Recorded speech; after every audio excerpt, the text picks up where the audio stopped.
Dragon Age Origins is the best game ever made, and I know that's a strong statement and one I will probably contradict later on in life, but I do believe it's true. I've held the sentiment since 2009, and I hold it now, obviously, since I just said that. Given the popularity of Baldur's Gate 3 recently, I'm keen to believe that many more people would agree with me if the game had been released today. But how does a game made by these guys in 2009 outshine all of its competition all the way up to 2024? Well, just shut up and I'm gonna explain how. Like all good things, or just, modern video games, Dragon Age had a very long development cycle. I've seen many different numbers thrown around, but it took somewhere between 5 to 8 years to fully flesh out, from, a change up in the game engine, completely rebooting the project, and structuring the type of world we'd see in the game. The game honestly didn't even start full production until about 2005 or 6, and even then, at the time, the game was under the name Chronicles, which none of the team really liked. Hell, it didn't even have dragons in the game.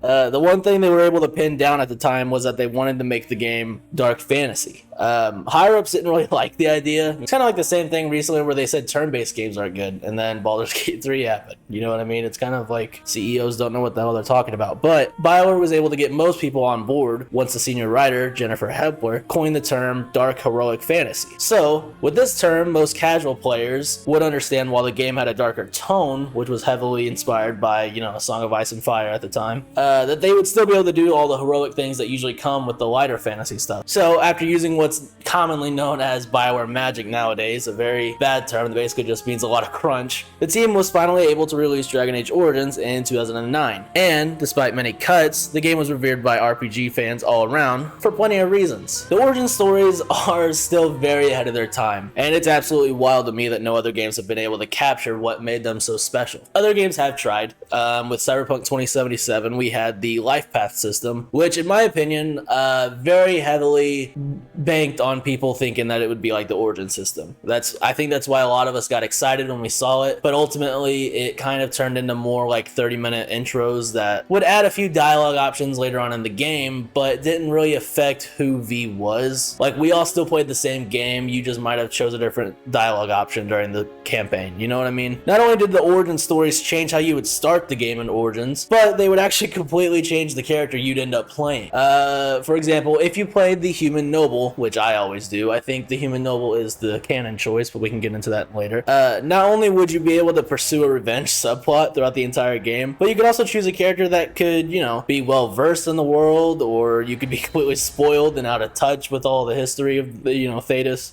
You could also get an entirely new ending to the game because you were of nobility, but I don't want to spoil it. If you played an elf origin, you can make your character racist towards every human in the game. You can even kill humans just because. It's insane. If you choose like a dwarven noble, you can have a whole ass optional kid, or if you're a mage, you can go out the world from like a shelter perspective. It really was crazy what they were willing to let you do in this game. And the fact that all this was inspired by like just a choice at the very beginning, it really did make you want to replay as every single type of character. Your Origins also changed how you would go about like the main campaign. So during the campaign, you go through like certain sections and hubs throughout the story, and some of these hubs were actually places that you started at. So you reached the Circle of Magi during the campaign, and if you were a mage at the time in your origin story, you would recognize people and they would talk to you and be like, yo, what's up, it's been a long time. You would see how things actually changed. You would have like that sense of urgency of like, hey, that's my home. Same thing with like the Dwarven Noble, which is, if I talk about that, it's gonna be spoilers, but the Dwarven Noble has a lot whenever it comes down to revisiting the Dwarven homeworld. Kind of same with the Elf whenever you go to the pilgrimage later on in the game, but it's one of those things where you really have to experience the playthrough yourself, which is, the whole name of the game. It's replaying this RPG, and you actually feel like you're finding something new every playthrough. The Origins were just insanely dope, and it's honestly just such a shame that they've never been brought back in Bioware's other games. They kind of did it with Mass Effect 1, but they dropped that after the first game to where it was kind of just a dialogue option instead of having like a quest. And Dragon Age 2 obviously didn't have any of that. Dragon Age Inquisition tried to bring it back, but it was more just like a Baldur's Gate kind of style where it's like you set it in your head, but nothing really changes throughout the game besides maybe a few side quests. A lot of things did contribute to changes in the Inquisition, like if you were a mage and stuff, but I'm talking like you're a different character, right? Like you still play the same game. It's hard to explain. Now, they have actually said they're returning to it for Dragon Age Veilguard or Dreadwolf or Dragon Age 4, but it also seems like it's still going that style of the same intro, but now you'll have like background options. It kind of feels like they're going more for Cyberpunk's life path system instead of what they made back in 2009, where it's kind of like they're just leaving it more up to your imagination instead of having it play out, which is fine. You know, that's definitely a play style a lot of people prefer. You know, most people prefer to leave it like a D&D style thing, but for me personally, I prefer David Gator's perspective of like you playing a character in this world that you define instead of just playing, you know, in the world as whatever you want. You know, like I would prefer the way Origins does it versus like the newer games where it's like the new dialogue option is just like, oh hey, I'm from this culture, but I've also just, you know, I haven't been around, so treat me like a new guy. It's, you know, maybe I'm just out of touch, but it is really annoying to me. Oh, and another really cool detail about how the Origins stood out even more was that the origin stories still unfold if you don't choose them at the beginning. So basically, there's like this poem I'll put up on the screen. Whenever you choose your main character at the start, you're kind of not really choosing a main character. You're basically just like deciding which character out of the 6 survives their origin story, which was just, it's awesome. It really is. There's so much potential behind this aspect. Every origin story will still play out during the game because every origin story has a certain point in the story to where your character is basically screwed. You're in a life or death situation, and that's when the guy who kind of starts you on the main campaign shows up. You're basically choosing who he comes for, and everybody else just dies in their situation because he's never there to save you. The Dwarven Noble will get trapped in the deep. I don't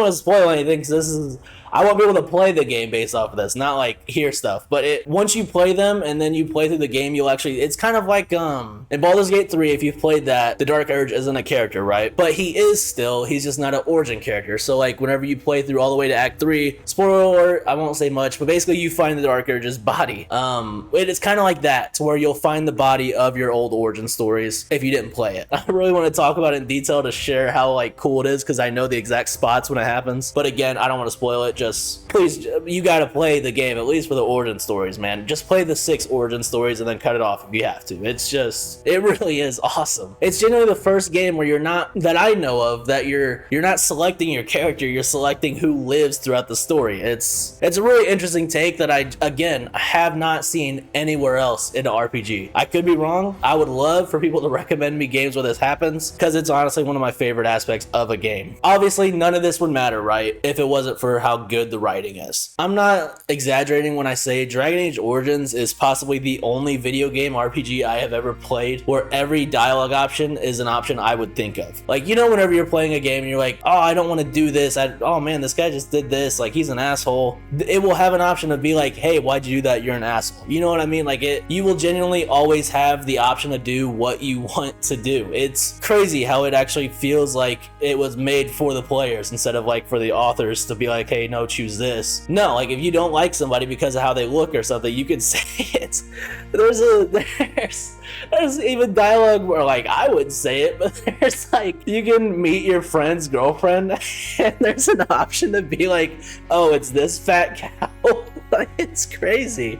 Like, if you're an elf and you see humans, you can be like, oh, what's up, Shem, which is like a slur towards humans. If you're a human, you can call elves like knife ears and be racist towards them. It's genuinely crazy how much options it gives to you, which I mean, I wouldn't choose those options. I'm just saying, if you think like, oh wait, what if I wanted to roleplay this kind of character? You can do that. You really can be good, bad, evil, sadistic. It's crazy. The best way I can explain this is I want to give you an example of what really cemented this game into my memory as like, wow, that's actually crazy. Okay, I'll try to be as non-spoilery as possible. Spoiler, whatever. Just be warned, there's a spoiler for about 2 hours into the game. So, about a few hours into this game, you are a Grey Warden. The Grey Warden they're basically just soldiers capable of stopping the Blight, which is like the big bad. I'm trying not to spoil the plot. You're basically tasked with gathering an army to stop the Darkspawn, which are the enemies of the game. And on the way there, you stop in Redcliffe, which is like a village. It's kind of cut off from the rest of society right now. But while you're in the village, you actually discover that it is actually cursed, and they're basically being attacked every night by an undead army. By this point, after the origin story and stuff that happens in between then, I was role-playing really deeply into my character as somebody that has started out faithful but has kind of given up on it all and has basically gotten tired of everything. And basically they've had enough. I basically point out, like, hey, we don't have time for this. We can't help you guys with this. We have our own quest of stopping the blight. I'm sorry, but we can't help. So we need, let's hurry along to the main quest. Now Liliana is the nice girl companion, and she's like, hey, whoa, like, we need to help these guys. That's not cool. We're heroes. And your character, if you're, you get your dialogue options, but basically my guy had enough charm to where he was like, hey, we're doing what we can. Like, we're kind of, it doesn't make sense for us to stop and do every side quest along the way. This isn't like Fallout 4 or Witcher. We are in the middle of saving the world. We cannot afford to save every little person as we go by. Like, we're doing all we can. And she's like, oh, damn, I hate this fucking war. You're right. So the leader's like, yeah, that fucking sucks, but all right, I get it. But you need to get out of here because we're about to all die. And it's like, damn, sorry, dude, but we gotta go. However, as our party is leaving the village, we stumble across a crying girl. They don't really have that many like different options, like a kid or a woman. She's obviously like a teenager, but she's an older sister, and we ask her like, hey, why are you crying? And she explains that her 10-year-old brother is missing, and she's worried because her parents have recently died, and the village is about to be attacked. And she's like, oh, I'm gonna lose the last living sibling I have. I don't know what to do. I'm worthless, yada yada. My character at the time, but basically he has a soft spot for kids, right? There's stuff that happens. He's like, damn, I gotta help this kid. My conscience will never let me go by. So we agree, okay, before we leave, we'll find this kid. So we go and find the kid in his old attic. He's in his old house, and we find him getting his grandfather's old sword. And when we talk about it, he's like, yeah, my grandpa fought in the war. I'm gonna use this to protect my older sister. And I'm a softie, and I was like, damn. This kid's about to fight in this war with this sword, dude. We can't just leave him. So I agree to go back, and we help the kid. We reunite them, and we actually pay them for their sword because it's like a poor place, and my guy's a noble, so he has a shit ton of money, and we give them like 50 million schmeckles, whatever. But basically, we go back to the village leader now, and we're like, hey, we fucked up. We'll help. And he's like, I don't know why the fuck you wanted help, but I'm not gonna question it. Thank God. And it lets you do it.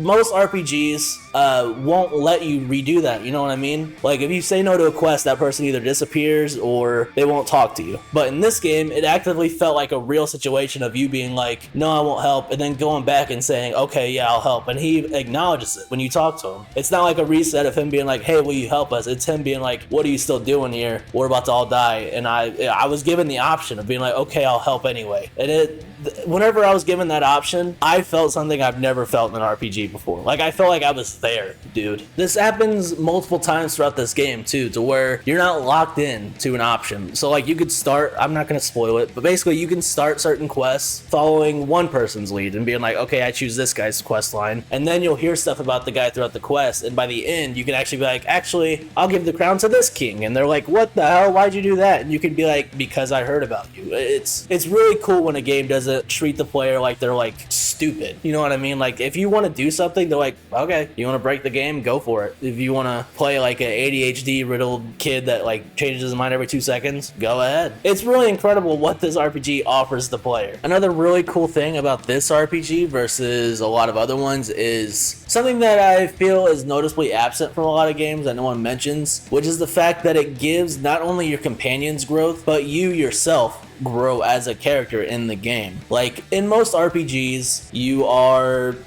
just your character. You get dialogue options, but you don't see your character kind of change throughout the game. You kind of have the same personality. You just get to choose like bad or good, or you could be like good at the beginning and then a bad option at the end, but there's no natural growth to it. But with Dragon Age, you can genuinely give your character a growth arc. It's crazy. The best example is like with the Dwarven Noble. I don't want to spoil too much, but basically, I'll spoil this origin story a little bit, all right? So just skip ahead if you don't want to know to the next section. But with the Dwarven Noble, you can play him as a revenge-driven dwarf. He is betrayed at the very beginning, or she, by their brother and thrown out of Orzammar, and people think that they killed their older brother, and basically you can want to get back at him. But as you play the game, you can make decisions that will kind of change your mind, and once you go back to Orzammar, you can kind of see how Orzammar is and realize maybe your brother is a good king, and you can kind of let go of that and be like, no, I'm moving on. How it went down sucks, but honestly, he seems like he'd be good for Orzammar. Or like what I did, where I had my guy religious in the very beginning during the origin story. Then I had him lose his religion whenever the origin happens. I don't want to spoil all of them. And then with Redcliffe, I have my character go through a bit of a growth to where he realizes he can't just say no to everybody, and he still cares. And the best part about this game's character growth is in the Urn of Sacred Ashes. That mission, there's a gauntlet that brings up your past and kind of lets you finally move on. And it's very cool to see an RPG give you the option, at least, to have your character kind of grow throughout the game instead of just being a stagnant, I'll choose this choice now or this choice later. You know what I mean? But you can have good writing and you can have all these cool game concepts, but none of it is really going to matter if I don't care or believe in the world that you've set us in. Yeah, I know, it was a bad transition, but I had to think of something on the spot. Okay, something cool that you've probably heard a million times. The world of Dragon Age is called Thedas because, you know, the Dragon Age setting. So they were like, all right, Thedas. Did you also know that whenever Vigo kicked the helmet, and the games take place throughout Thedas, but basically in this first game, it mainly takes place in Ferelden. And essentially all the world building and lore that went into this project early on is kind of insane when you think about it. They really put a lot into the world that you don't really need to know throughout this first game. And I get why they did it now, because they decided later on to do a trilogy and you know, more. But at the time, they spent like 5 years making this world, dude, and it shows. All the lore you find in codex entries, it's really crazy, because you can even see stuff during the game that, like, if you just see it, you're like, oh, this is cool. But once you know all the lore to the game and study up on it, it feels so crazy going through it. Like the Deep Roads in Orzammar, when you play through it, you're like, ah, this place sucks. But whenever you know the lore and realize this is actually where the dwarves used to live and go throughout the world, it really puts into perspective just how crazy the Darkspawn are. And like the idea that it all fits together. Like the dwarves in this game cannot use magic, and they also lost the Deep Roads during the Blight. So obviously they are very, very far behind from the rest of society, and that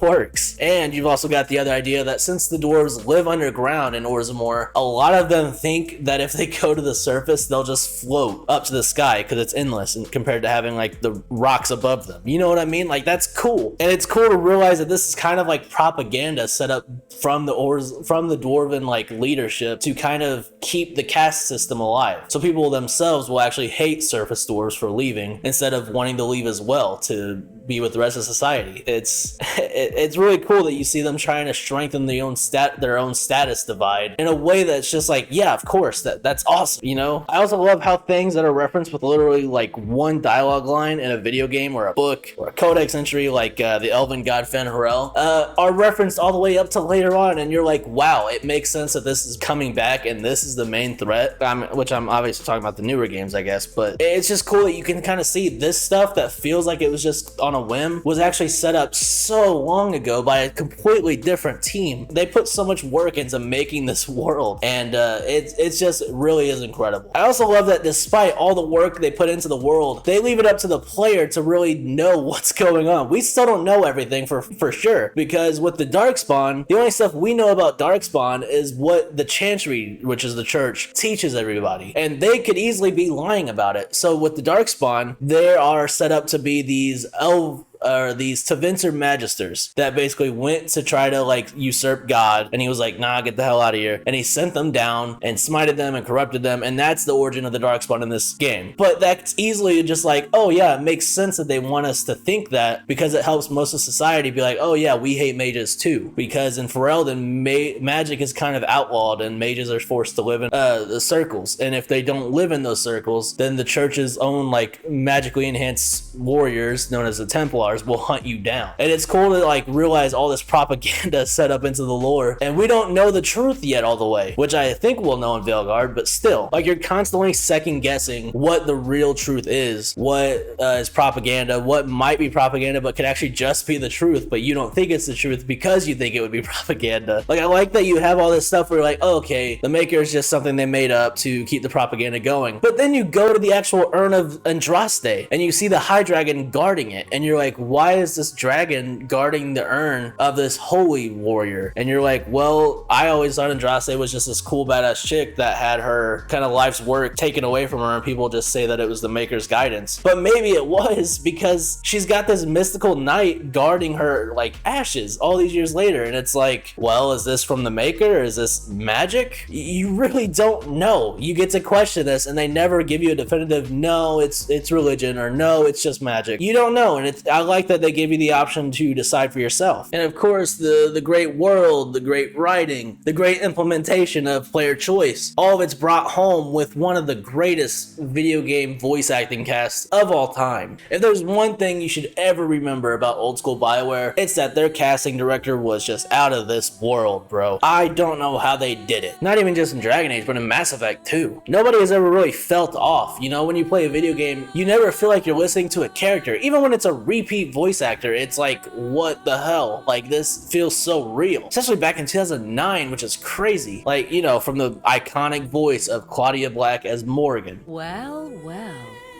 What have we here? Are you a vulture, I wonder? A scavenger, poking amidst a corpse whose bones were long since cleaned? Or merely an intruder, come into these darkspawn-filled wilds of mine in search of easy prey? Or Steve Valentine's rage with Alistair. Yes, swooping is bad. Here no longer. You stole them, didn't you? You're some kind of sneaky witch thief. You've got the work of Tim Curry as Arl Howe. It would appear that you have made something of yourself after all. Your father would be proud.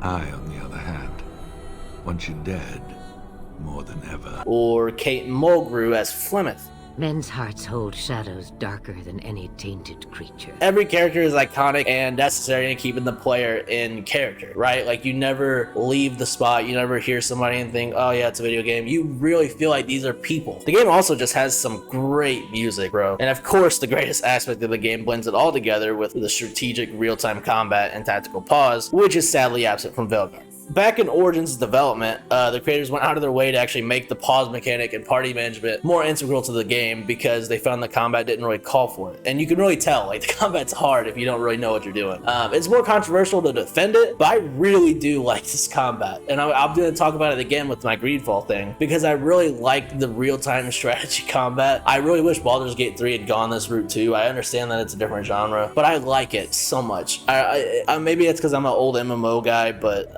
I don't know. Is there something cool about just seeing your people fight it out? Obviously, like, I'm biased, but I just personally think everything about this game was perfect, dude. Besides, you know, Morgan's man hands and the fade and the deep roads and the forest and getting it to run on modern. I could genuinely talk for hours about everything I love about this game. I could sit here and tell you I could literally recite the entire game's story to you in great detail with every dialogue line. I have played this thing. There was a point in my life where I was playing it monthly, okay? There's a reason I can't replay video games anymore as an adult. Like, I remember whenever I found this stupid thing in like a GameStop bargain bin for $5 on the 360. I bought it, hated it, went to Dragon Age 2 and was like, okay, maybe I'll try this. It's different. Realized I needed Dragon Age Origins to understand this stuff. And then I played it and somehow it connected, right? Like, from that moment on, I was like, there's no other story games that can compete. Like, I remember the crazy divide between Mass Effect and Dragon Age's fan bases. I remember not really caring for the way that Dragon Age kind of lost its identity immediately and went more for Mass Effect style because, you know, Mass Effect was way more popular. I remember being really excited whenever I saw Inquisition's trailers because obviously Varric was back, but also they showed that you were going to have, like, you know, customizable stuff. Like, you could choose to be other races. They brought back Qunari, which you could actually be one now, even though the design was way worse than it was in 2. But, you know, and then Inquisition happened and the story kind of, you know, the story was fine. It was cool to see Corypheus, I guess. guess, but the main story happens in Trespasser. Very good DLC. I really don't like that Bioware ends all their games with DLC though, for being honest. It's a thing that should probably be addressed, but maybe not. I might not be the biggest fan of the way Dragon Age went after Origins, but I did like the other games. I like 2. I think Hawk is a really cool character. I like the Inquisition. A lot of people shit on it. I liked it. I don't like the open world stuff, but I still really think Inquisition deserved Game of the Year. It's a good game, and people try to like bash on it now, but at the time, we all loved it. Okay, I don't care what people say now. Despite how I feel with everything else and the Bioware's direction they've gone, whether or not Veilguard turns out to be Bioware's magnum opus or just their final entry in the video games in general, Dragon Age Origins has kind of cemented itself as a grandfather RPG for others to look up to, which is kind of obvious when you look at Baldur's Gate 3, right? Like, we all can tell from the camera angle to the campfires to the black-haired vixen. We all know it. It's obviously inspired, and that's a good thing.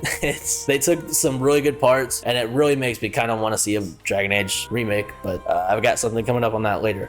This kind of leaves us where we are now, where Bioware's kind of changed completely from Origins. Nobody from the old staff is there. David Gator's doing his own thing. All the lead writers and everything, they're doing their own stuff. Exodus looks like it could be cool, but we really have no idea how Veilguard's gonna turn out. You know what I mean? Like, we don't know. People are like saying like, oh, it's gonna be horrible. I know a lot of people prey on its downfall because that's kind of normal nowadays, but generally we don't know if it could be good on its own. We don't know if it could be very bad. We don't know if it could just be like, wow, insane, how'd they do this? We don't know. I strongly suspect if Veilguard does succeed, we will finally see a Dragon Age collection similar to the Mass Effect Legendary Edition. But despite everything that's happened, despite what happens in the future, despite where any of this all goes, Dragon Age Origins will always remain the best RPG I will ever play. All right, that's it. How do you feel about Origins if you've played it? Do you think it holds up? Do you hate the art style or how it crashes every 2 hours? Or do you think the other games are better? Tell me how.